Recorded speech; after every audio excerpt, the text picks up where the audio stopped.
Hello and welcome to BYJU'S IAS. Let's take up the analysis of today's The Hindu newspaper by looking at an article from the front page of the Delhi edition. After days of suspense and a tight contest, the United States finally has a president-elect in the form of Joe Biden. Democrat candidate Joe Biden is all set to become the 46th president of the United States by beating incumbent President Donald Trump by a very narrow margin. Then, in a historic development, Kamala Harris has become the first woman of color and first Indian American to be chosen as the Vice President-elect of the United States. This is honestly a historic moment for the United States because it took the world's oldest democracy nearly 244 years to elect a woman as its Vice President. This is also very significant for the immigrant community in the United States because of her Indian and Jamaican heritage. So in a historic and tightly fought election, Joe Biden has emerged as the President-elect of the United States, and Indian and African American Kamala Harris has emerged as the Vice President-elect of the United States. But this election has left the American society deeply divided and polarized, and it has highlighted some of the flaws and the shortcomings in its electoral process. So this provides us an opportunity to talk about America's electoral system by looking at this article from page number 13. This basically helps in carrying out a comparative analysis of the American electoral system, and it will help in understanding some of its flaws and shortcomings. It will also provide us an opportunity to understand why this model of elections is not suitable in the Indian context. See, the United States has a presidential form of government as compared to the parliamentary system of government in India. Under the American presidential system, the US president enjoys a set of exclusive powers and discretionary powers that emerges from his position as the head of the state. Whereas in India's parliamentary system, the president is more of a nominal figure with very limited discretionary powers, and hence the real powers doesn't rest with the head of the state in India. Under India's parliamentary system, the powers of the executive rest with the Council of Ministers that is headed by the Prime Minister, who acts as the head of the government. And the Council of Ministers has been formed on the Westminster model of the United Kingdom. It means that the Council of Ministers are drawn from the Parliament, and hence the Council of Ministers headed by the Prime Minister, they are collectively accountable to the House. That is the popularly elected House, which is the Lok Sabha. So in India's parliamentary system, the people, that is the voters, they directly elect their representatives from their respective constituencies. And these representatives, known as the MPs, they go on to represent the interests of the people in the lower house of the parliament, that is the Lok Sabha. In the Lok Sabha, the party which is in majority gets to form the government or the executive, and all the Council of Ministers, including the Prime Minister, they belong to the majority party. This system ensures that powers are distributed between different organs, and no single individual or no single institution becomes all powerful. But yes, the Prime Minister, as the head of the government and as the first amongst all the Council of Ministers, gets to enjoy a higher degree of powers, but these powers are not supreme again. Whereas in a presidential system, the office of the president becomes extremely powerful, and despite that, the people of the United States, they cannot directly elect their president. See, during presidential elections, the people of the United States, they do not get to cast a direct vote to their preferred presidential candidate. Instead, they cast their vote to a set of state electors who represent their respective presidential candidates. This is where you need to understand the electoral college that plays a key role in the election of the President of the United States. See, in the United States, each state has been given a certain number of electors who are a part of the electoral college, and the number of electors given to each state is based on its representation in the Congress. So based on its size and population, each state has a different set of representation in the Congress, and based on this, a certain number of electors are given to each state. For example, California has 55 electors, Texas has 38, etc. In each state, the respective parties, they get to nominate potential electors who represent the presidential candidate. So this means that the Republican Party, the Democrat Party, and the other parties, they get to nominate a set of potential electors in that respective state, and the people cast their vote for the electors who represent their presidential candidate. So if you take California as an example, the Republican Party would have nominated 55 electors and Democrat Party would have also nominated 55 electors. So if a voter, if he wants Donald Trump to be the president, then he will cast his vote to one of the electors representing the Republican Party. Similarly, if a voter wants Joe Biden to become the president, then he would cast his vote to one of the electors representing the Democrat Party. In the end, the total count is taken, and whoever secures the majority in that particular state, that particular party will get to send all its electors to the electoral college. So if you look at California, for example, it is generally seen as a pro-democrat state, and hence it is always referred to as a blue state, because majority of the people in California, they tend to vote for the Democrat Party.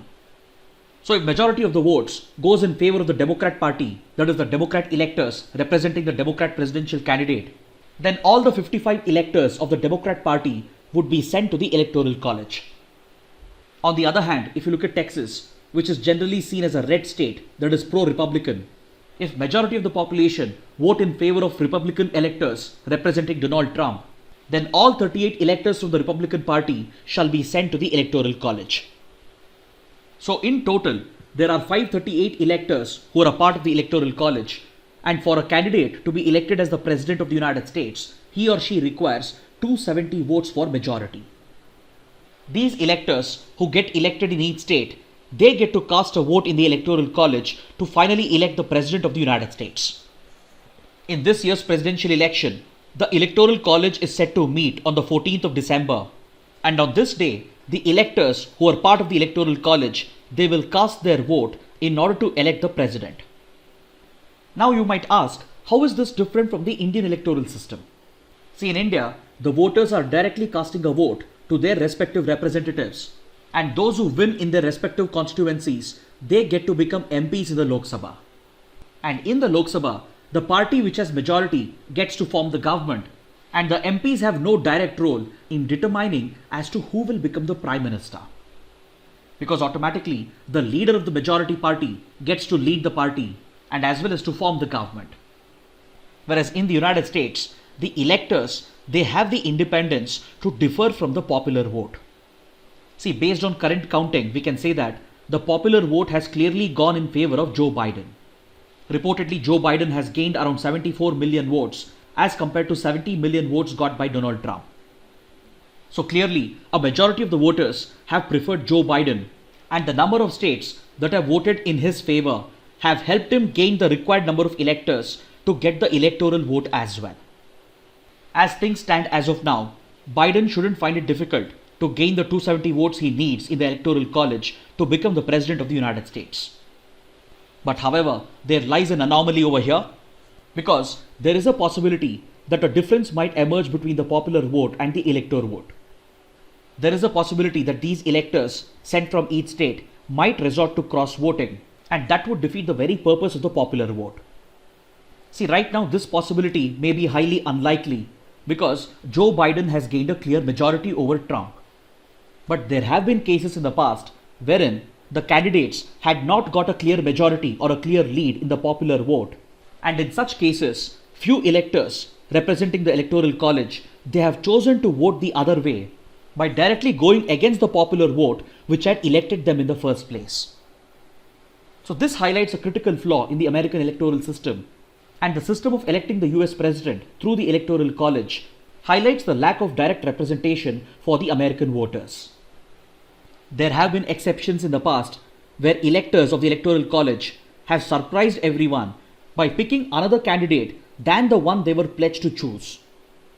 But in the case of Joe Biden, this is unlikely to happen because he has gained a clear majority over Trump. But however, it highlights one of the flaws of the American electoral system. The other shortcoming of the American electoral system is the disproportionate role played by the swing states. See, like I said earlier, there are few states in the United States which are always pro one party. Few states like California are always a blue state, as they always vote in favor of Democrat candidates. Few states like Nebraska are always seen as a red state, as they have always voted in favor of the Republican Party. But there are few other states such as Florida, Georgia, Pennsylvania, etc., which usually swing between two parties from one election to another. So in this scenario, you always have a fixed number of red states and a fixed number of blue states, and hence the swing states will get to play a disproportionate role in determining the President of the United States. Analysis shows that even within these swing states, it is hardly 10% of the population which is undecided, and from election to election, they usually swing their vote from one party to another. So this small percentage of undecided voters in the swing states, they get to play a very disproportionate role in determining the President of the United States. In such a scenario, the value of the votes from the red and the blue states almost becomes irrelevant, and it is only the swing states which are deciding, and that too, the small percentage of undecided voters. Whereas this doesn't happen in the context of India, because here the voters, they elect their representatives for each respective constituency. And the party with the highest number of MPs in the Lok Sabha gets to form the government, and hence the popular vote cast by the voters gets directly reflected in the formation of the government. And moreover, no state gets to play a decisive role, and it provides for a relatively fairer representation, even though the number of MPs from each state differs based on the size and population. So one of the biggest drawbacks of the American electoral system is that it does not provide for direct representation to the voters, and there is a possibility in certain circumstances that if the popular vote has gone in favor of candidate A, the elector vote might go in favor of candidate B, thereby making B the President of the United States. This might happen even though candidate A has secured the popular vote. Then let's say both the candidates fail to get the magic number in the electoral college, that is 270 votes, for some reason. So when there is no clear-cut majority, in such a scenario, the 12th Amendment of the Constitution kicks in and provides a role for the House of Representatives to elect the President of the United States. This decision of the House of Representatives need not be in line with the popular vote, and this is again incongruent with the principles of a representative democracy. So what could be the rationale behind the United States adopting such a complicated electoral process? See, this all goes back to the debates that were held between the founding fathers of the US who framed and drafted the US Constitution. See, you need to remember that when the American Constitution was drafted, the United States of America had been established as a strong federation. More than the union, that is more than the center, it was the federated states which enjoyed more powers. Because unlike India, which is a union of states, it is the states in the United States which came together to form the indestructible union. That's why it is said that the United States is an indestructible union of indestructible states. Whereas India is a union of states which is an indestructible union of destructible states. Meaning the union in India can destroy the states, its structure, and provide for the reorganization of the states based on needs and demands. But in the United States, the federated states are indestructible and the center cannot change their character. This is one reason which allows the states to have their own unique electoral systems when it comes to the method of casting the vote, counting the vote, etc. So the adoption of different systems in each state creates more complexities and it results in delays in announcing the results. Next, when the founding fathers of the US, when they were deciding how the president should be elected, there was a conflict between two proposals. One side proposed that the masses, that is the people themselves, should directly vote for their choice of president and elect the president via popular vote. The other section argued that the president of the US cannot be chosen by the masses because the masses may not be aware as to what is good for them. Mind you, this was a debate which took place back in the 1700s in a society which was not well developed and well educated. So keeping these factors in mind, a section of the founding fathers, they argued that giving the direct voting right to the masses may not be the right move, and hence the president should be chosen by an informed choice. According to this section, such an informed choice could be made only by the members of the Congress or maybe by provincial leaders such as state legislators or state governors. So in order to resolve this conflict, the system of electoral college was founded. It was basically a compromise between the two proposed solutions, and on one hand, it retained the popular vote where the people directly voted for their respective electors and not for the president directly. And these electors, part of the electoral college, would then go on to elect the president. But in today's world, a number of constitutional experts feel that America's electoral system is outdated, and hence, since many years, there has been a constant demand to rethink and reform the electoral process in the US. But however, there is also strong resistance against such reform, especially from the swing states and the smaller states. Because the current model of elections suits their interests, and because of the disproportionate role they play in electing the president, the swing states receive higher attention and focus from the administration. The smaller states are also against any reforms because the current model provides them better representation and a greater voice, and they fear that their significance might be lost under a newer system. So clearly, the American model of elections is not suited for India, and what we currently have, that is the parliamentary system of government based on the Westminster model, happens to be the best way of forming a government considering the diversity and complexity of India, because the current system in India provides for quick and swift results with very little scope for disruption, and this ensures political stability in a diverse and complicated society. Yes, even in India, there has been debates whether India should adopt a presidential system, but most arguments go against it, and the parliamentary system of government based on the Westminster model is said to be the best suited for Indian conditions. Now let's take up an article from page number 8 that is related to the issues between India and Iran concerning the Chabahar port project and the Chabahar railway line project. See, India invested and developed the strategic Chabahar port in Iran in order to create alternate access for trading with Afghanistan and as well as with the Central Asian countries. Because both Afghanistan and Central Asian countries, they are blessed with tremendous natural resources and they have very good diplomatic relations with India. But India was unable to exploit this connection mainly because of lack of access to this region, because any land-based transit would have to pass via Pakistan, and not only Pakistan had denied such land transit access to India, but any such connectivity projects passing via Pakistan would also be subjected to a lot of volatility due to constant tensions in the India-Pakistan relationship.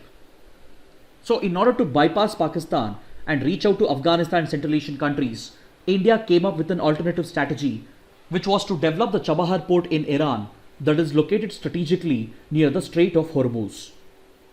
So after investing in this project with Iran, India completed it, and recently it took over the operation of one of the terminals as well, known as the Shahid Beheshti terminal, which is currently being operated by an Indian company in joint cooperation with Iranian companies.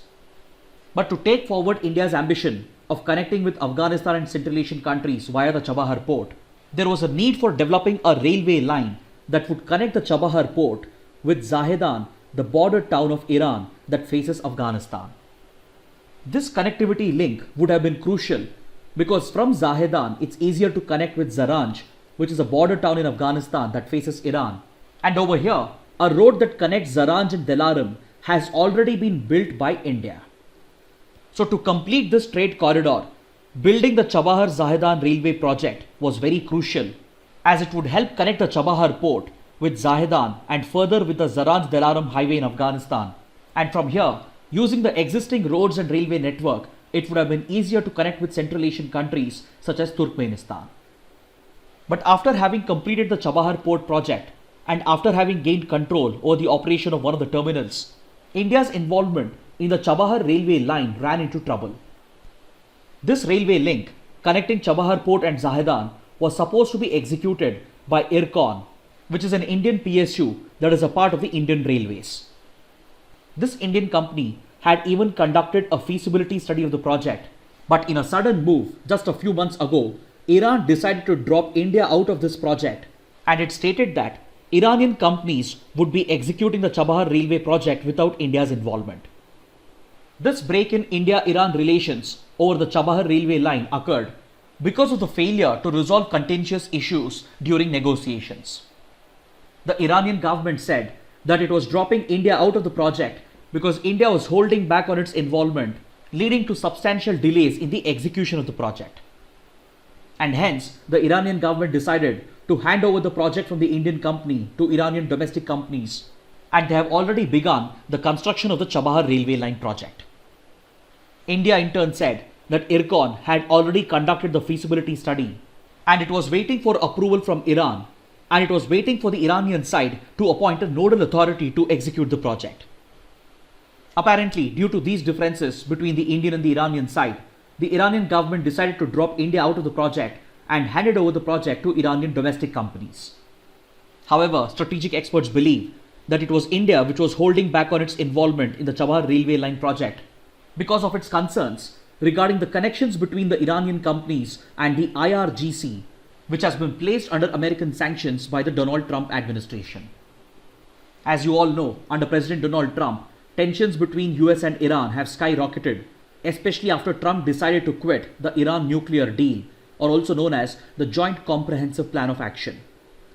After unilaterally quitting the deal, Trump reimposed economic sanctions against Iran, particularly targeted against the Iranian government and the IRGC.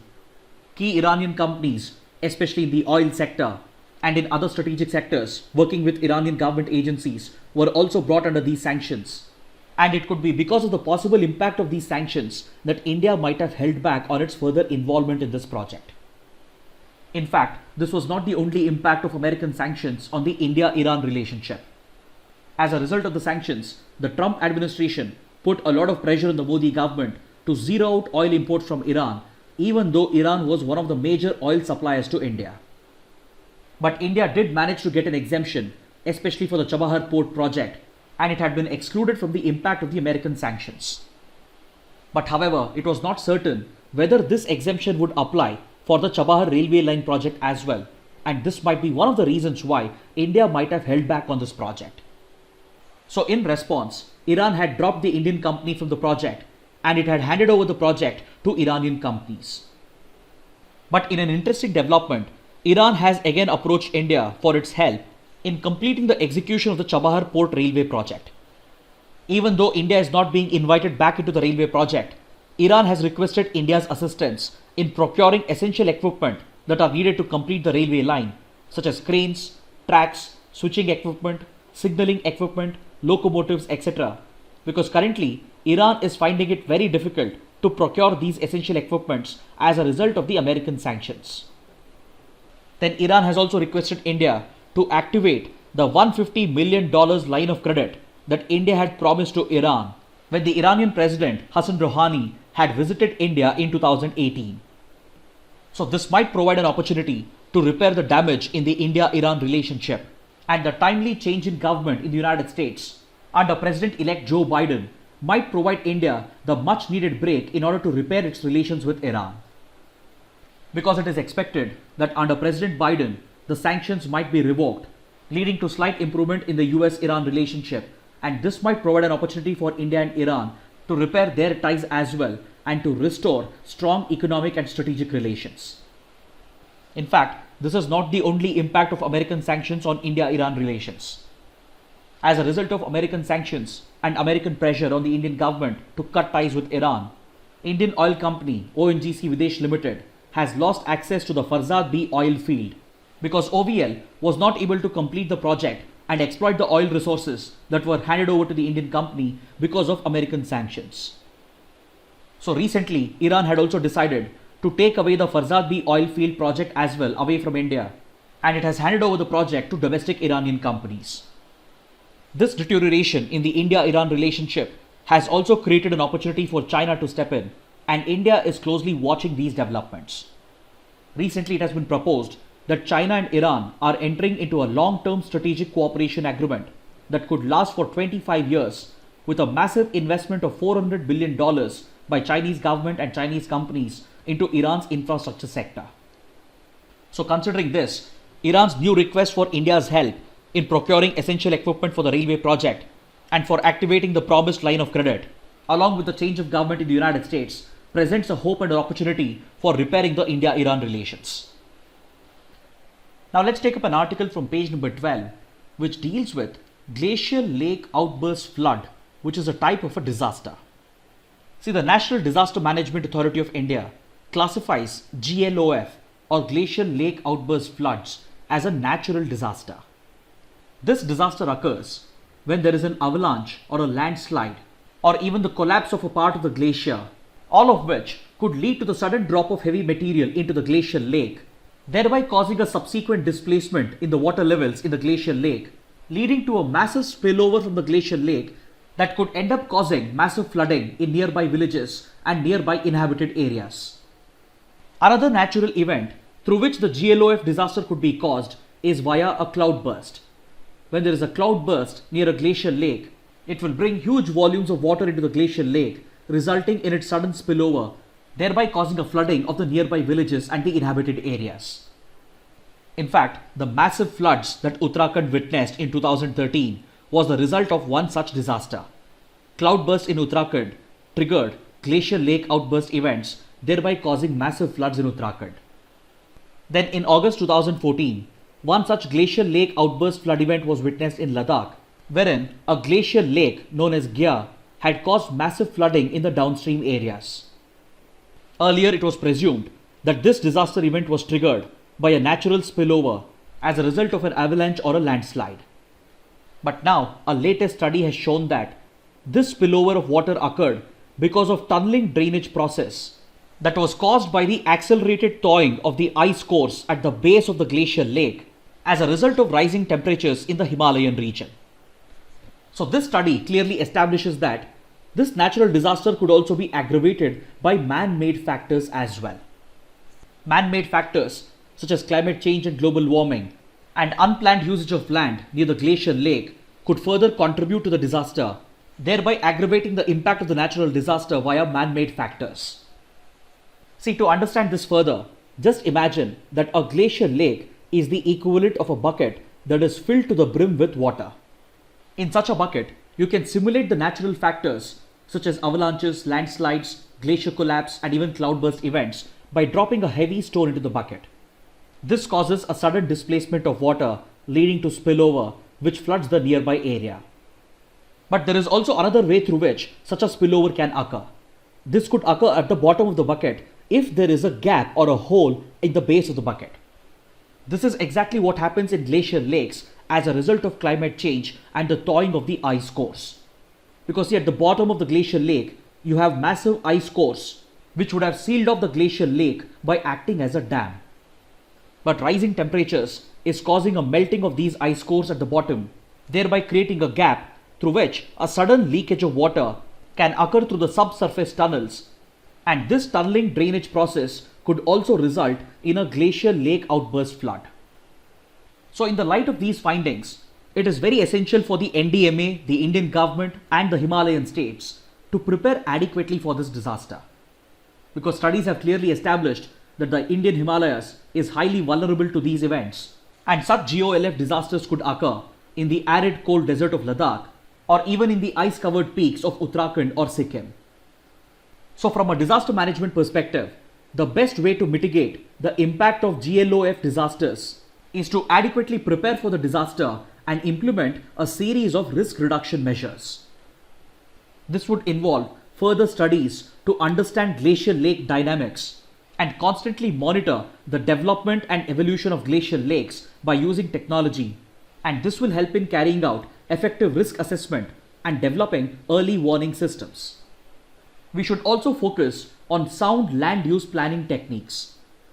Through land policies, it needs to be ensured that in and around vulnerable glacial lakes, there is no human habitation, and even if there are pre-existing villages, it needs to be ensured that they are adequately prepared to mitigate the impact of these floods that could be caused by a GLOF event.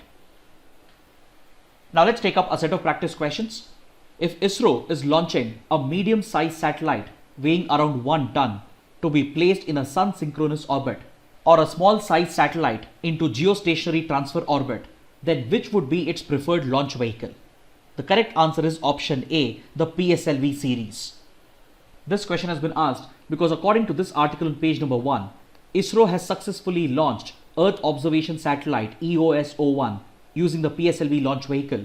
And this Earth Observation Remote Sensing Satellite would be primarily used in the field of agriculture, forestry, disaster management support, etc. Now let's take up the next question. Which of the following statements are correct? Government of India can notify biodiversity heritage sites in consultation with local governing bodies under the Biological Diversity Act of 2002. Biodiversity heritage sites are considered to be unique fragile ecosystems that can be marine ecosystems or coastal or inland water ecosystems or even terrestrial areas. Karnataka has the highest number of biodiversity heritage sites. Amongst the given statements, the first statement is incorrect because as per the Biological Diversity Act, it is the state government which has the powers to notify a biodiversity heritage site after consulting with local governing bodies. At the state level, it is the State Biodiversity Board that has been given the powers under the Act to establish these biodiversity heritage sites in order to protect unique fragile ecosystems, which are either marine ecosystems, coastal or inland water ecosystems, or even terrestrial areas, in the interest of protecting a number of endemic and threatened species that could be found in these sensitive fragile ecosystems. This question has been asked because according to this article on page number 7, the Karnataka Biodiversity Board has notified 4 more biodiversity heritage sites as per the provisions of the Biodiversity Act of 2002. Now let's take up the next question. Which of the following statements are correct? In the context of international trade, dumping occurs when manufacturers export a product to another country at a price below the normal price with an injuring effect to the domestic industry. The objective of dumping is to increase market share in a foreign market by driving out competition and thereby create a monopoly situation where the exporter will be able to unilaterally dictate price and quality of the product. Both the statements are correct. Option C is the right answer. See, dumping is considered to be a predatory trade practice, and hence countries can impose anti-dumping duties against this practice as allowed by the WTO. This question on dumping was asked because according to this article on page number 11, India's domestic pepper industry is being hit severely because of dumping of cheaper pepper coming in from Vietnam. Now let's take up the next question.